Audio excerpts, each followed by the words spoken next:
આ નવો જિલ્લો વાવ-થરાદ બનાવ્યો એના પછી આ પહેલી ચૂંટણી છે એટલે આ તો મીડિયાનું માધ્યમ છે છતાં પણ કહું છું કે ખરેખર આપણે જિલ્લો બનાવવામાં હકદાર આપણે દિયોદર વાળા હતા પણ ક્યાંક ને ક્યાંક એ નેતાગીરી હોય કે સરકારમાં જે બેઠા લોકોએ અન્યાય કર્યો છે જે ભૌગોલિક સ્થિતિએ એ વગર જિલ્લો દિયોદર જ બનવો જોઈએ પણ છતાં પણ નથી બનાવ્યો એનો બદલો આપણે 6 તારીખે વોટ આપીને એનો બદલો લેવાનો છે।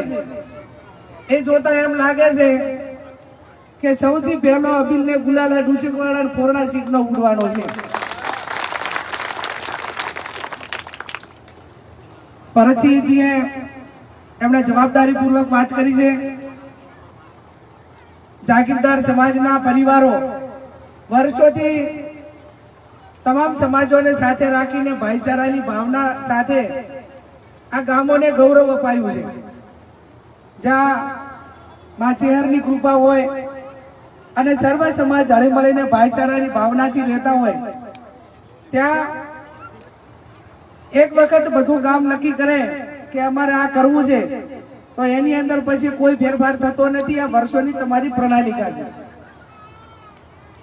જિલ્લા લોકસભાની ચૂંટણીમાં ફોરણા ગામને આ ગામોની સૌથી મોટી લીડ આ ગામમાંથી કાઢીને મને આપી હતી એ બદલ પણ તમારો બધાનો હૃદયપૂર્વક આભાર માનું છું। દિનેશભાઈ એ પરિવારમાંથી આવે છે કે ઘરે તબિયત પણ સારી નથી છતાં પણ તમે બધે આગ્રહ કર્યો એટલે ચૂંટણી લડવા માટે તૈયાર થયા। એ રીતે બાબુભાઈ કે જેમના પિતાશ્રી હું પહેલી વખત તાલુકા પંચાયતની ચૂંટણી લડી 1995 એ ટાઈમે પણ દેવસીભાઈ તાલુકા પંચાયતના સભ્ય અમારી હાથે હતા આજથી 30 વર્ષ પહેલા અને એક એવું સંકલન હતું કે સોનેથી કરીને રૂની સુધીનું સંકલન હતું આ મોટવેલિયાથી કરીને એદુરવા સુધીનું સંકલન હતું અને એ વખતના આપણા આગેવાનોએ આપણાને જે મજબૂત પ્રેરણા પૂરી પાડી ગુમાનસિંહ બાપુ હોય માનસિંહ બાપુ હોય એ તમામ એક સફળ નેતૃત્વ કરીને પાછળની પેઢીને એક તમામ પ્રકારે સારી રીતે આ વિસ્તારના લોકોની સેવા કરી શકે એવી નવી પેઢી એ જાહેર જીવનમાં એમને આપીને આ વિસ્તારનું નેતૃત્વ પૂરું પાડવા માટે પ્રેરણા પૂરી પાડી। આપણી વચ્ચે રૈયા જિલ્લા પંચાયતના સીટના ઉમેદવાર નરસિંહભાઈ પણ પધાર્યા છે એમનું સ્વાગત છે। ત્યારે આપ સૌ 26મી તારીખે કોંગ્રેસના પંજાને વોટ આપીને આખા તમામ પેનલના ઉમેદવારોને જીતાડજો। તમારું જિલ્લા પંચાયતનું કામ હોય તાલુકા પંચાયતનું હોય અને આપણે આ નવો જિલ્લો વાવ-થરાદ બનાવ્યો એના પછી આ પહેલી ચૂંટણી છે એટલે આ તો મીડિયાનું માધ્યમ છે છતાં પણ કહું છું કે ખરેખર આપણે જિલ્લો બનાવવામાં હકદાર આપણે દિયોદર વાળા હતા પણ ક્યાંક ને ક્યાંક એ નેતાગીરી હોય કે સરકારમાં જે બેઠા લોકોએ અન્યાય કર્યો છે જે ભૌગોલિક સ્થિતિએ એ વગર જિલ્લો દિયોદર જ બનવો જોઈએ પણ છતાં પણ નથી બનાવ્યો એનો બદલો આપણે 6 તારીખે વોટ આપીને એનો બદલો લેવાનો।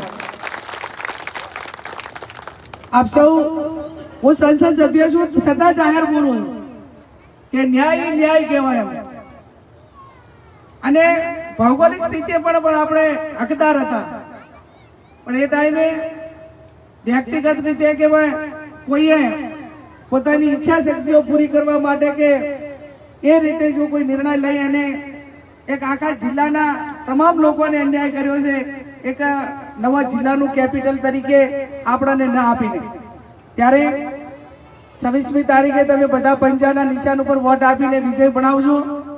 અને મેં કીધું એમ કે તાલુકા પંચાયત લેવલની આવડી મોટી મીટિંગ થાય તો પછી હા મેં ઉમેદવારને કાંઈ લાંબુ વિચારવાનું રહેતું નથી। આજે તમારું બધાનું જનસમર્થન જોતા તેની જવાબદારી બધા આગેવાનોએ લીધી છે અને તાલુકા પંચાયતની સીટના બધા ઉમેદવારો આપણા મજબૂત છે। આજે જે તમે પાયો નાખશો એ 2027માં એનું મજબૂતાઈથી આ એક આખી નવી પેઢી એ વખતે 2027ની ચૂંટણીમાં એ તાકાતથી કોંગ્રેસ પાર્ટીનું કામ કરશે અને આપણો ધારાસભ્ય પણ આવનાર સમયની અંદર કોંગ્રેસ પાર્ટીનો બને એની શરૂઆત આજે આ ફોરણાથી થઈ છે। ત્યારે આપ કભે કભો મિલાવીને તમામ ઉમેદવારોને જીતાડજો. અમે તમને ખાતરી આપીએ છીએ કે જીત્યા પછી તમને વફાદાર રહેશે, કોંગ્રેસ પાર્ટીને વફાદાર રહેશે, એમના ટેકેદારોને વફાદાર રહેશે. ભારતીય જનતા પાર્ટી એ આખા રાજ્યની અંદર પોલીસની તાકાત વાપરીને અને સામ દામ દંડ ભેદની રાજનીતિ વાપરીને ઘણા ઉમેદવારોને લાલચો આપીને બિનરીફ કરવા માટેના પ્રયત્નો કર્યા અને બિનરીફ થયા. પણ મારે અભિનંદન આપવા પડે વાવ થરાદ અને દિયોદર તાલુકાની વિધાનસભામાં આવતા તમામ ઉમેદવારોને કે એમને એક પણ એવો વ્યક્તિ નથી કે જેણે ફોર્મ વિડ્રો કર્યો હોય, કોંગ્રેસ પાર્ટી સાથે ગદ્દારી કરી હોય કે કાર્યકરો સાથે ગદ્દારી કરી હોય એવો એક પણ ઉમેદવાર નથી. એ બાબતના પણ દિયોદર તાલુકા કોંગ્રેસ સમિતિને અને એમના ટેકેદારોને ખૂબ ખૂબ અભિનંદન આપું છું. આ લોકશાહી છે. તમારામાં તાકાત હોય તો ચૂંટણીમાં ઉભા રહીને લોકોના વોટ મેળવીને જીતો.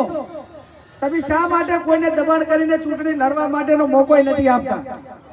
અને એનો અર્થ એ થયો કે એમના પગ નીચેથી હવે જમીન હવે હરકી રહી છે અને એટલા માટે કરીને દબાણ કરીને ઉમેદવારો બિનરીફ કરીને એક એવો મેસેજ આપવા માંગે છે કે અમે આટલી સીટો બિનરીફ કરી.